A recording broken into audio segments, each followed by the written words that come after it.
o Richard Grusin, que é Outgoing Director do Centro de Estudos do Século XXI da Universidade de Milwaukee, de Wisconsin, Milwaukee, e professor de língua inglesa nessa universidade. Completou seu doutorado em 1983 na Universidade da Califórnia, em Berkeley. Publicou diversos artigos e capítulos de livros e escreveu 4 livros.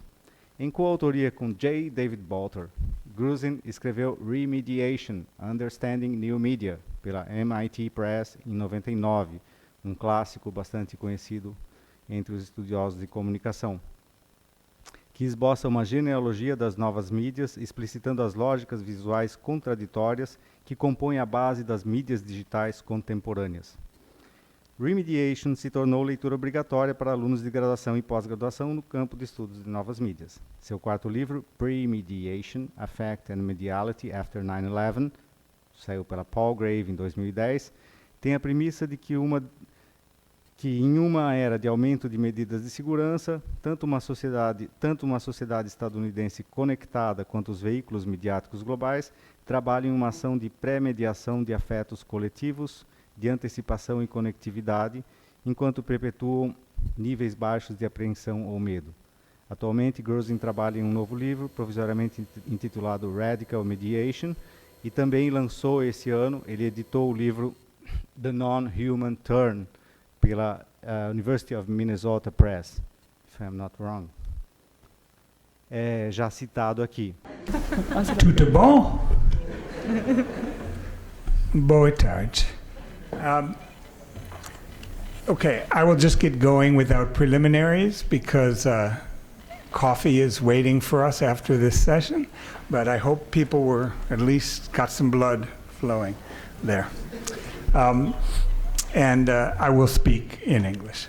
So this paper has 3 parts. You can follow along. 3 Augusts ago, Erick Felinto and his collaborators staged a conference called The Secret Life of Objects, Materialities, Medialities, Temporalities, which took place in São Paulo, Rio, Salvador, and Fortaleza. This year's conference in São Paulo and Rio is something of a sequel. The first conference was conceived and executed in response to the rapid inflation of the theoretical bubble known as speculative realism or object-oriented ontology. Secret Life of Objects 1 put speculative realism in dialogue with primarily German media theory. This year's conference continues the concern with objects in relation to media ecology. As the only non-Brazilian speaker from the first conference to be speaking at this one, I want to open my talk today by briefly revisiting the lecture Graham Harman gave in Rio in 2012.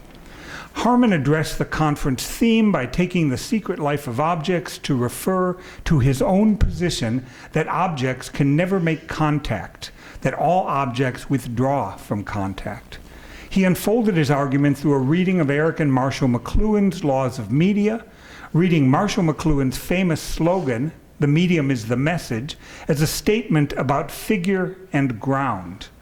For Harman, McLuhan's famous formulation insists that the ground, the medium, not the figure, the message, is where the action is. That's Harman's phrase, unsurprisingly echoing Harman's own claim about the withdrawn object, which is the ground, in contrast to its sensible or other qualities, the figure. McLuhan provided Harman a way to argue that objects are media, and that media, like objects, withdraw from contact with either human subjects or other objects. Throughout his lecture, as in much of his published work, Harman spoke of different kinds of contact. He talked about direct contact, total contact, or partial contact. I begin with his ideas about contact, particularly his claim that objects, human or non-human, never come into contact with one another, or can at best only come into partial contact, in part to question what he means by direct or total contact, and why he places so much pressure on whether contact is total or partial. One problem I have with Harman's formulation here is that he usually treats contact and causation, which for him is connected logically and directly with contact, as unidirectional. This unidirectionality in thinking about contact and causality was evident when, in answer to a question from the audience, he offered the example of touching another's hand to point out that one never actually touches the hand in its entirety, that one is never in total contact with another's hand. Harman conceded that while it may be the case that one touches the epidermis, when one touches another's hand, there's no contact with blood vessels, bones, tendons, nerves, ligaments, muscles, and so forth. But it's not immediately clear to me. I know when I touch someone's hands, I'm not necessarily interested in touching all of those things. But it's not immediately clear why one would need to touch all these things to be touching another person's hand, or that the hand is reducible to or identical with these constituent elements. But more tellingly, the problem with this example is that contact is seen as a fundamentally unidirectional interaction, as in his recurrent example, which appears in many places, of fire burning cotton. Harman poses the question of contact in terms of one person touching another's hand rather than two hands, or even two people, touching one another, because he habitually fails to think of contact going in more than one direction at once, or to take seriously the idea that contact can be found in the interaction, mutuality, or multidirectionality of agency and causation. If instead we think of two hands touching one another, or more to my point, think of holding hands as an event or an occasion, we can rethink Harman's fundamental idea that objects are originary, are ontological starting points, and instead see them as outcomes of complex processes of mediation. If we start not with the secret life of objects, but with the secret life of mediation, we start already and immediately in the middle, with what I might, but finally wouldn't want to call mediation-oriented ontology, or MOO.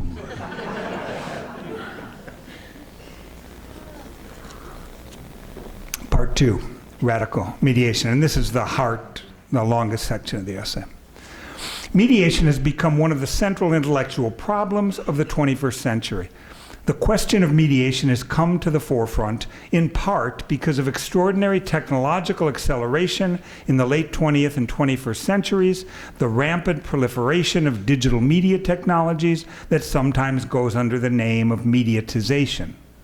In excommunication, for example, Alexander Galloway, Eugene Thacker, and Mackenzie Wark offer separate but complementary answers to the question of mediation. Distracted by the tumult of concern around what media do or how media are built, they write in their collective introduction, have we not lost the central question? What is mediation? In an essay forthcoming later this year by the same title as this talk, I attempt to answer this central question through the concept of radical mediation. Although I do not consider what media do or how they are built to be distractions from the question of mediation, as Thacker, Galloway, and Wark do, I would also not limit the question of mediation to what media do or how they're built, or to media themselves, as they are now conventionally understood. As I'll suggest, mediation operates not just across communication, representation, or the arts, but is a fundamental process of human and non-human existence. I developed the concept of radical mediation, which alludes to William James' radical empiricism, in order to make related but independent arguments about the dualistic character of mediation in the history of Western thought. I argue that although media and media technologies have operated and continue to operate epistemologically as modes of knowledge production, they also function ontologically, technically, bodily, materially, to generate and modulate individual and collective affective moods or structures of feeling among assemblages of humans and non-humans. Like the way media operate effectively to pre-mediate potentialities, mediation must also be understood as a process or event prior to, generative of, and ultimately not reducible to particular media technologies. Mediation operates physically and materially as an object, event, or process in the world, impacting humans and non-humans alike. Radical mediation participates in recent critiques of the dualism of the Western philosophical tradition, which make up what I've elsewhere called the non-human turn in 21st century studies. Indeed, radical mediation might in some sense be understood as non-human mediation. To understand radical mediation as affective and experiential rather than strictly visual is to think about our immediate affective experience of mediation as that which is felt, embodied, near, not distant from us and thus not illuminated or pictured, but experienced by us as living, embodied human and non-human creatures in a way as I was trying to have us experience the replay of Beyonce on the video. Where in remediation, Jay Bolter and I focus largely on the visual aspects of mediation. Radical mediation would take into account the entire human sensorium. For radical mediation, all bodies, whether human or non-human, are fundamentally forms of mediation. As Walter Benjamin has similarly noted about mechanical reproduction, the remediation of new digital media has brought our media devices nearer to our bodily medium, engaging us directly in what I have elsewhere characterized as the affective life of media. The core of radical mediation is its immanence, is immediacy itself, not the transparent immediacy that makes up half of remediation's double logic, and that's when Bolter and I talk about mediation erasing itself, becoming transparent, but rather the embodied immediacy of the event of mediation. In our affective bodily interactions with media devices, indeed with the world of humans and non-humans, there's no distance or perspective from which we can see immediacy, from which immediacy could be made into something one could paint or draw or represent, or something that even needed mediation. Bodies, writes Karen Barad, apropos the invertebrate brittle star, are not situated in the world. They are part of the world. The same claim, I would aver, can be made for media and mediation. In theorizing the affective embodiment of radical mediation, we should attend to the immediate affective experience of mediation itself. But to suggest that mediation is immediate is to swim against a strong popular current running through the history of Western thought, one which would categorically distinguish mediation from immediacy.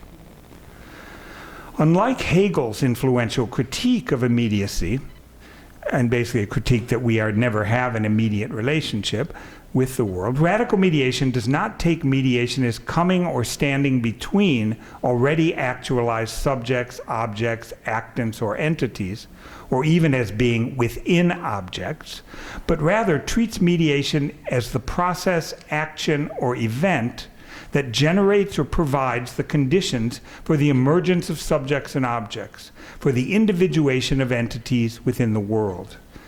In this sense, radical mediation has affinities with Gilbert Simondon's concepts of individuation, transduction, and ontogenesis. Simondon identifies the true principle of the process of individuation, or ontogenesis itself, as mediation. In radical mediation, all connections involve modulation, translation, or transformation, not just linking.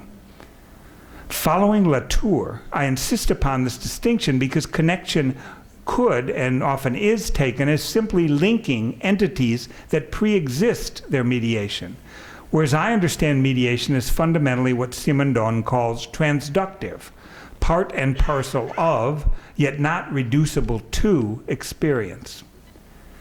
Mediation does not stand between pre-existent subjects and objects with their own independent existence, nor does mediation prevent or obstruct an immediate experience or relations, but on the contrary, generates them through the process of ontogenesis.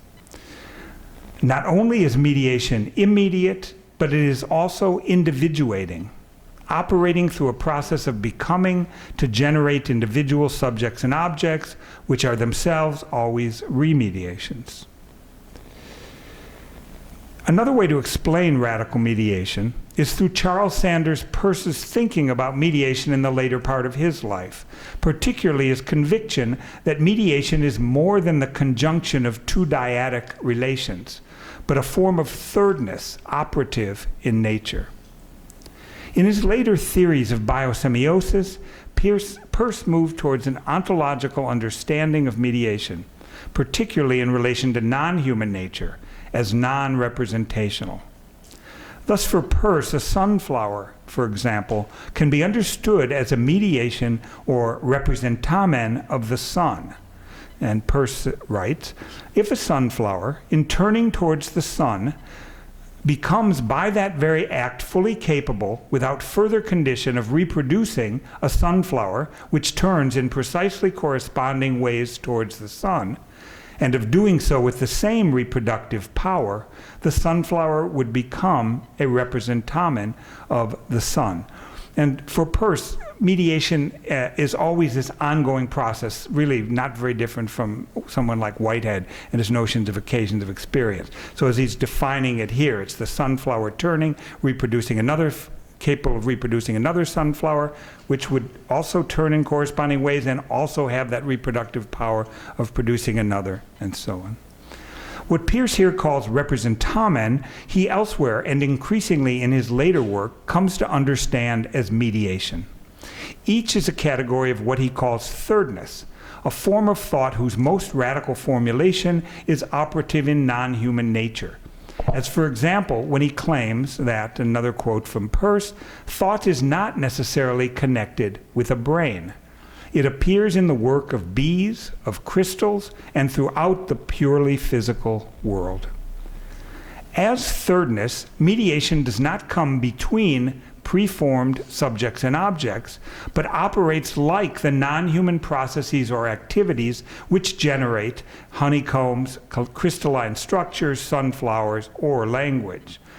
Peirce sees these as the same processes from which human and non-human signification emerges, with or without what we conventionally understand as thought. In linking radical mediation to Peirce's category of thirdness, I mean to underscore the notion that all activity is mediation, and that for radical mediation there's no discontinuity between human and non-human agency or semiosis. Although Peirce is notorious for his terminological inconsistency, from 1890 on he applies mediation fairly consistently to a wide variety of phenomena, treating thirdness in evolutionary terms as the tendency to take habits. In his later writings, Peirce regularly treats thirdness as a metaphysical category operative in nature.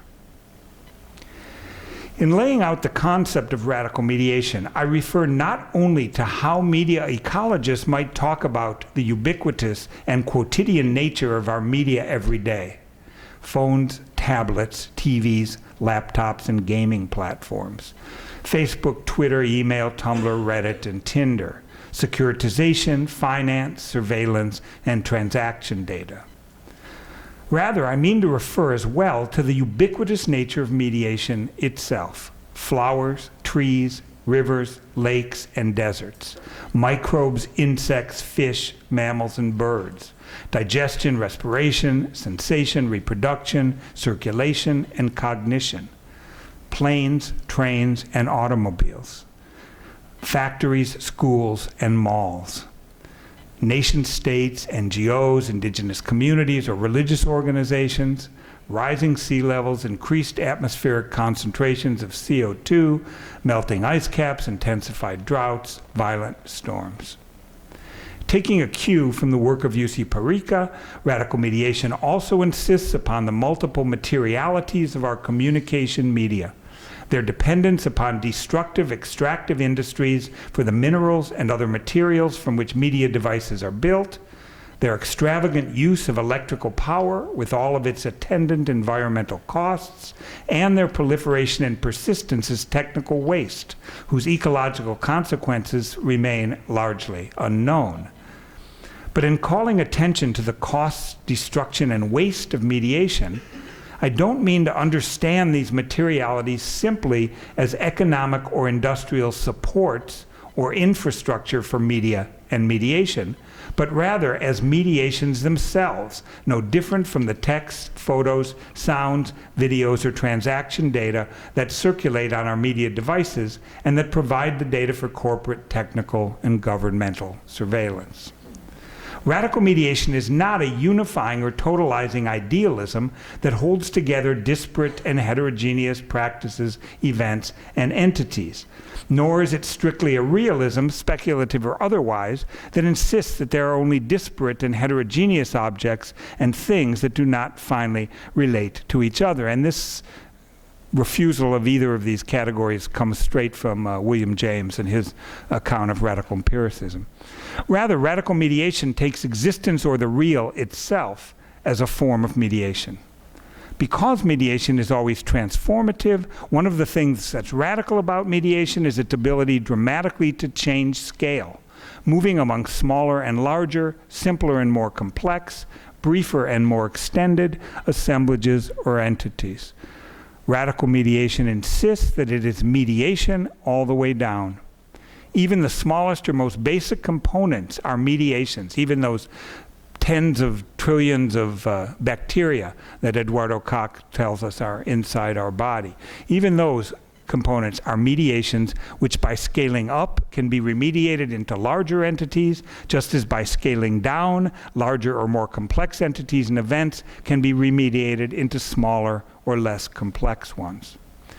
Such a multi-scalar approach to mediation is essential to making sense of phenomena like climate change, the sixth extinction, or the Anthropocene, which names the human as the dominant influence on the planet.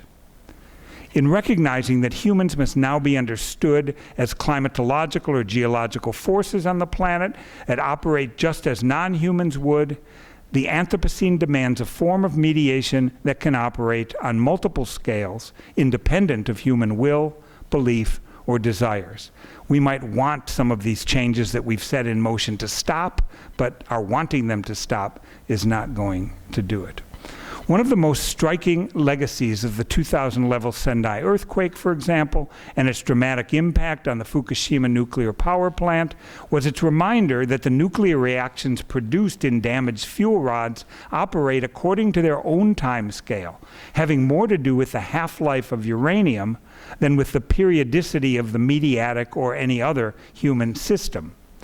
Such reactions might be minimized, modulated, or redirected, not by acting upon them directly as if they were inert passive matter or non-human physical processes, but rather by accepting the fact that their agency, trajectory, and development operate according to their own laws, their own temporality, their own scale.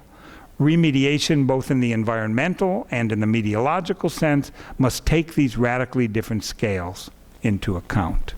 Okay, final section.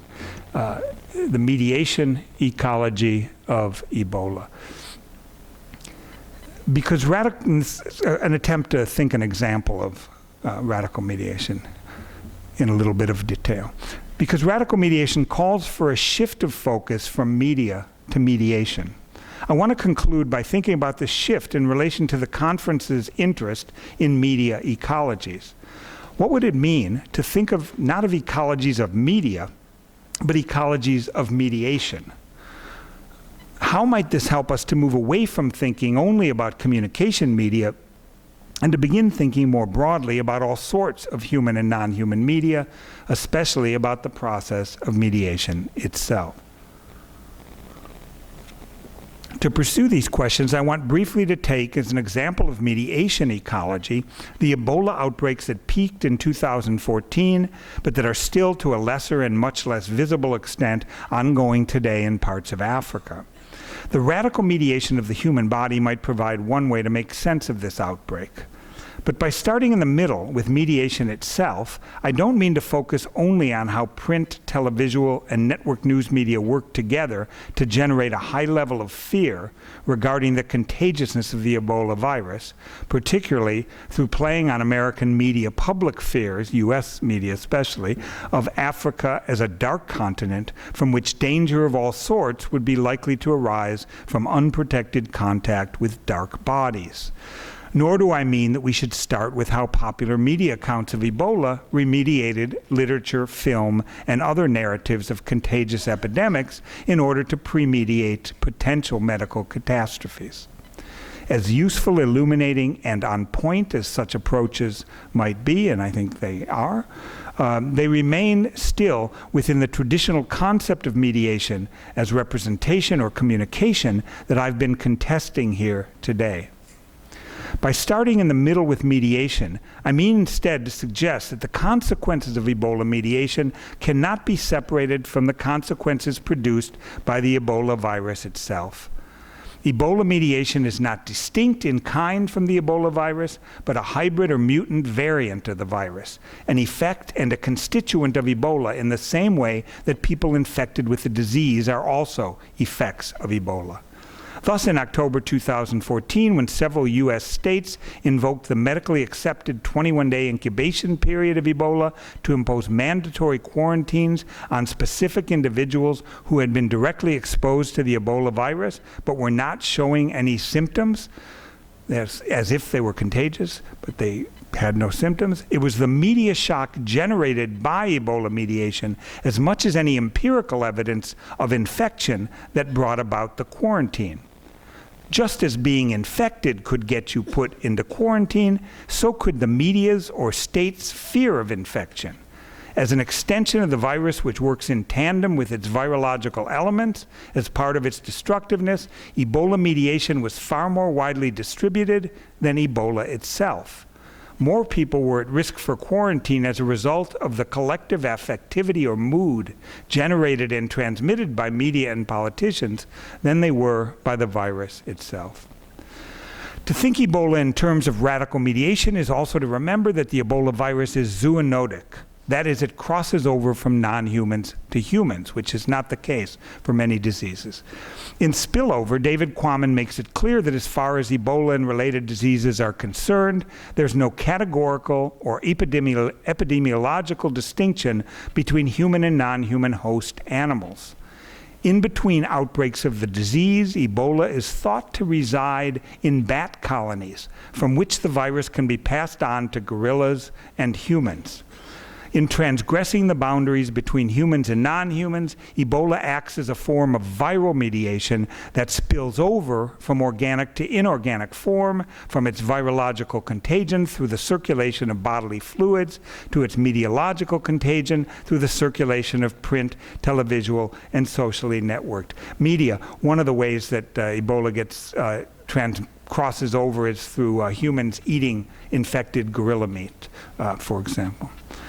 There can be no firm ontological boundaries drawn between Ebola virus and Ebola mediation in regard to quarantines and other political and social acts of the state. As the overreaction of U.S. state governments dramatized, the confinement of citizens and contagious bodies can occur not only as a result of being physiologically infected by the disease, but also from the viral affectivity of fear. Far more than the disease itself, premediated fear extends the means and sites of Ebola's contagion through its mediation by news or by politicians. This is by no means to say that the effects of quarantine are identical or equivalent to the effects of being infected by Ebola, or that quarantines are necessarily a bad technique for slowing the spread of infection. Rather, it is to say that the ontological spillover of Ebola mediation flattens the distinction between disease and mediation in much the same way that the virus refuses to distinguish between human and non-human hosts. Excuse me. While in some sense it would not be wrong to say that the mediation of Ebola is more socially and politically contagious than the virus itself, in thinking through the concept of radical mediation, I do not want to make a categorical distinction between the virus and its mediation, nor to treat Ebola mediation as a representation of Ebola rather than as part of Ebola itself. It is not simply a metaphor to say that in 2014, print, televisual, and network media caught Ebola and transmitted it to the public. Ebola mediation is not, like metaphor would be, analogous to Ebola, but like metonymy is continuous with it. This metonymic continuity between virological infection in one's body or immune system and meteorological infection can be seen most tellingly in the way that scientific accounts employ the concept of mediation to describe the operation of the Ebola virus. And this is one description of how it works. The main Ebola surface protein, encoded by the GP gene, mediates entry of the virus into the host cell. VP40 proteins interact with the viral membrane and with each other. The membrane interaction is mediated by the short C-terminal domain, and the relatively large N-terminal domain is responsible for binding VP40 proteins to each other. And don't worry, there won't be a test on this afterward. Although used similarly to its conventional historical denotation, the mediation described here does not really in any way strictly stand between the Ebola virus and the world. So you don't have the virus in the world and you've got some mediation happening. Because the virus is parasitic on its host to survive, the mediation of Ebola's entry into the host cell by its surface protein constitutes the very contagiousness of the Ebola virus.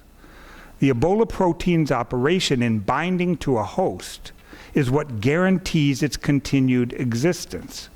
In Ebola and related viruses, mediation generates its infectiousness through transforming the binding together of proteins, genes, and a suitable host into Ebola. Without the radical mediation of these specific proteins, Ebola would not exist. So it's this mediation that binds the proteins and the host and the genes together that creates Ebola. So that's why it wouldn't be right to say, here's Ebola, and then here's mediation, and then here's the media or the world or whatever. The mediation and Ebola are inseparable in this sense. I've only just begun to partially sketch out here what I might tentatively call a mediation ecology of the 2014 Ebola outbreak, in contradistinction to its media ecology. From its inception, and we heard Michael Goddard talk about this yesterday, from its inception, media ecology was concerned to look at the ways in which communication media interacted to create an ecology or an environment that impacted human culture, society, or perception. Even the more sophisticated account of media ecologies offered by Matthew Fuller, as Michael detailed yesterday, even these accounts tend to bracket out mediation, treating media objects as already pre-existing their interactions or remediations. Media ecology focuses largely on communication media, treating them separately from other human and non-human, natural and social entities or actants, or treating them as related through an ecology, through cybernetic or even autopoietic systems. If we were to think instead about mediation ecology, we might think about how various elements at different scales are individuated ontogenetically through processes of mediation, remediation, and premediation.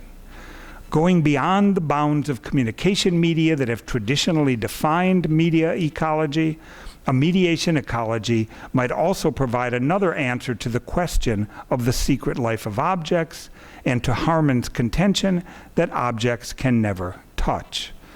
The secret life of objects is their ongoing participation in ecologies of mediation. As I hope this very brief sketch of a mediation ecology of Ebola has helped to show, contact is not something that does or does not follow from the existence of objects. Rather, the secret life of mediation ecology shows us that contact or touch and mediation describe the very state of things in which humans and non-humans already find themselves and through which they have already made their way. Obrigado.